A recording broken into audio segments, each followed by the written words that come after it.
భరద్వాజ్ గారు hit 3 trailer చూసాం మనం ఇప్పుడు 3 నిమిషాల 32 సెకండ్లు ఉంది అది. అవును. ఎలా అనిపించింది ట్రైలర్ చూసిన తర్వాత? అంటే ఇప్పటి వరకు హిట్ సిరీస్లో వచ్చినటువంటి సినిమాలన్నీ ఒక లెక్క అయితే ఇది వేరే లెక్కగా ఉంది. రెండవది దీని రేంజ్ చాలా విస్తృతంగా ఉంది. ఓకే. అంటే కేవలం పాన్ ఇండియా సినిమా అన్న ధోరణి మాత్రమే కాదు, సబ్జెక్ట్లో కూడా కొంత లోతులకు వెళ్ళేటువంటి ప్రయత్నం చేశాడు. అలాగే కొన్ని దూకుడు ప్రకటనలు కూడా ఉన్నాయి ట్రైలర్లో.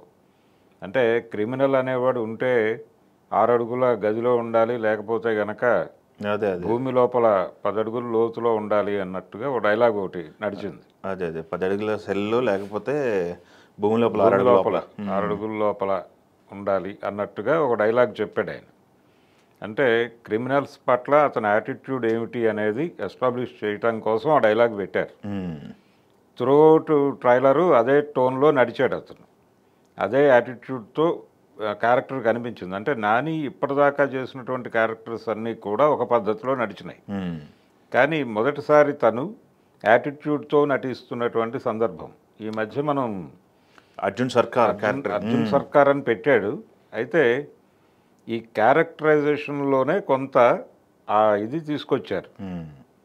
ఏం తీసుకొచ్చారు అంటే ఆ ఫ్లేవర్ యాటిట్యూడ్ పెట్టడం ద్వారా, అంటే క్యారెక్టరైజేషన్ ద్వారా ఎలివేట్ చేయటం అనేది ఒక టెక్నిక్ ఈ మధ్య చాలామంది చేస్తున్నారు. అది ముఖ్యంగా సందీప్ వంగ దాన్ని జనాలకు బాగా ఇంజెక్ట్ చేశాడు. దీనిలో ఆటానిక్ను కూడా వాడారు చాలా ఎక్కువగా. అది కనిపించింది మనకి త్రూఅవుట్ క్యారెక్టర్లో. ప్రతి సందర్భంలోనూ ఆ ధోరణి కనిపించింది. అంటే తను ఇతర పాత్రలతో ఇంటరాక్ట్ అవుతున్నటువంటి సందర్భంలో కూడా అతని ఎక్స్ప్రెషన్స్లో ఆ ధోరణి కనిపించింది. అంటే తన్ని తాను అటువైపు మౌల్డ్ చేసేసుకున్నాడు నాని. ఆ మౌల్డ్ చేసుకుని అసలు కొత్తగా కనిపించాడు. టోటల్ ట్రైలర్లో కొత్తగా కనిపించాడు. ఈ కనిపించిన పద్ధతి, అలాగే కథని నడిపించిన పద్ధతి, టోటల్గా కూడా ఒక కాప్ స్టోరీ చూస్తున్నాము, లేకపోతే ఒక అపరాధ పరిశోధన సినిమా చూస్తున్నాము అనేది మాత్రమే కాదు, దీనిలో కొన్ని ఆధ్యాత్మిక విషయాలు, అంటే తాత్విక విషయాలు కూడా చర్చించబోతున్నట్టుగా ఒక లైన్ ఇచ్చాడు ఆయన. అంటే అందులో చాగంటి కోటేశ్వరరావు ప్రవచనం నేపథ్యంలో ధర్మ సంస్థాపనార్థాయ అన్నాడు గీతలో. అంటే ప్రతిసారి ధర్మం గాడి తప్పినప్పుడల్లా భగవంతుడు అవతరించి ధర్మాన్ని ప్రతిష్ఠింపజేసి వెళ్ళిపోతాడు అనేది కాన్సెప్ట్. అంటే నన్ను నేనే సృజించుకుంటాను అని గీతలో కృష్ణుడు చెప్పిన దాన్ని ఈయన చెప్తూ ఉన్న నేపథ్యంలో ఒక చిన్న ప్రాణమే కావచ్చు, ఆ ప్రాణాన్ని కాపాడడానికి ఆయన ఎంత స్ట్రగుల్ అవుతాడు, అలాగే ఎంత సంఘర్షణకు లోనై అక్కడికి వెడతాడు, ఎలా రక్షిస్తాడు అనేది ఆయన వివరిస్తుండగా ఈయన నడకని చూపించారు.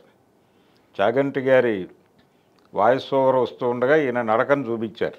అవును. ఇది అంటే ధర్మ ప్రతిష్టాపన జరిగేటువంటి కార్యక్రమం ఆ స్థాయికి తీసుకెళ్ళిపోయి ఇందులో చాలా అంశాలు తడిమారు. అంటే పసిపిల్లలని చైల్డ్ అబ్యూస్ గొడవ దగ్గర నుంచి మొదలు పెడితే చాలా విషయాలు, కొంత దీనిలో కూడా ఇస్లామిక్ టెర్రరిజం లాంటి ఏరియా కూడా కనిపించింది. దాన్ని హ్యాండిల్ చేస్తున్నటువంటి పరిస్థితిలో అతను ఇలా 3-4 ఏరియాల్లో క్యారెక్టర్ నడిపాడు. అజయ్ సర్కార్ది మన ట్రావెల్ కనిపిస్తుంది. అలాగే పేరుకు సంబంధించినటువంటి అతని పేరుకు సంబంధించిన చర్చ కూడా నడిపాడు దీనిలో. నువ్వు అర్జునా సర్కారా అని ఒక డైలాగు, నేను మామూలుగా ఉంటే అర్జున్ని, అలా అంటే జనంతో ఉంటే, నా వాళ్లతో ఉంటే అర్జున్ని, క్రిమినల్స్తో ఉంటే సర్కార్ని అన్నాడు. ఇవన్నీ కూడా ఇప్పటి వరకు చూసినటువంటి నాని ఒక స్థాయి. ఇది నెక్స్ట్ లెవెల్కి తీసుకెళ్ళిపోయారు క్యారెక్టరైజేషన్. శైలేష్ కోల్ని ఏదో గట్టిగా ప్లాన్ చేసినట్టున్నాడు. లేదు సీరియస్గానే ఇది అంటే బిగ్ స్కేల్లో ఉంది. ఇప్పటి వరకు వచ్చినటువంటి హిట్ సిరీస్లో చూసాం మనం. అవును. అవన్నీ కూడా ఏంటంటే ఒక క్రైమ్ బ్యాక్డ్రాప్లో అలా వెళ్ళిపోతుంది. కానీ దీనిలో చాలా విషయాలు తడిమారు. ఇది టోటల్గా భిన్నంగా నడిచింది. ఇప్పటివరకు చూసినటువంటి హిట్ సిరీస్లో వచ్చిన సినిమాలతో పోలిస్తే ఇది టోటల్ డిఫరెంట్గా ఉంది.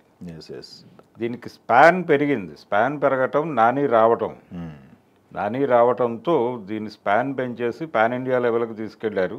అవును. ఎప్పుడైతే మార్కెట్ పెరిగిందో రైటర్గా తను ఇంకొంచెం లిబర్టీ తీసుకున్నాడు. అలాగే విజువలైజేషన్ సైడ్ కూడా బాగా కనిపిస్తున్నాయి పెంచాడు. స్థాయి పెరిగింది. ఆ స్థాయి పెరగటం అనేది మనకి ప్రొడక్షన్ వాల్యూస్ అవన్నీ కనిపించినాయి దానిలో. అందుకని డెఫినెట్గా ఇది ఒక ముద్ర వేసే సినిమాగా కనిపిస్తోంది. Yes yes yes. నాని అంటే ఈ మధ్య ట్రైలర్స్తోనే తను ఒక అంటే పబ్లిక్లో ఒక ఒపీనియన్ క్రియేట్ చేస్తున్నాడు. కోర్టు సినిమాతో చూసాం మనం. అవును. కోర్టు చూసాము. ఇప్పుడు రాబోతున్న ప్యారడైజ్తో ఒక డిస్కషనే మొదలు పెట్టించాడు కదా. గ్లిమ్స్. అవును, టైటిల్ గ్లిమ్స్. టైటిల్ గ్లిమ్స్తోనే ఒక చర్చ జరిగింది సమాజంలో రకరకాలుగా. కాబట్టి ఈ సినిమా ట్రైలర్ కూడా ఇంపాక్ట్ వేసింది.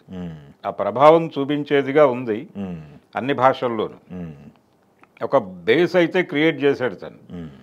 ఇప్పటి వరకు తనకి ఒక కళగా ఉంది పాన్ ఇండియా మార్కెట్ని కొట్టాలి అనేటువంటి ప్రోగ్రాంలో రకరకాల ప్రయత్నాలు చేశాడు. కానీ తన ఫ్రాంచైజీ నుంచే తను కొట్టబోతున్నాడు ఇప్పుడు. Yes yes.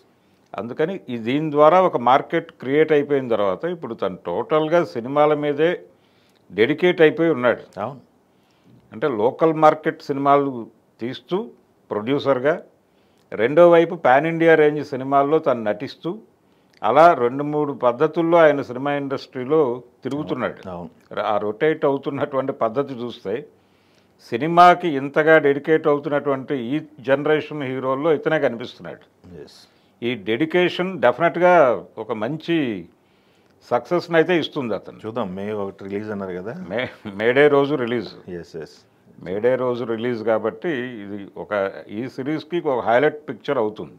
Okay, thank you. ఇప్పటి వరకు వచ్చిన హిట్ సిరీస్లు ఇవన్నీ పక్కన పెట్టేస్తే ఇది ఒక కొత్త సినిమాగానే ముందుకు వస్తుంది. ఓకే.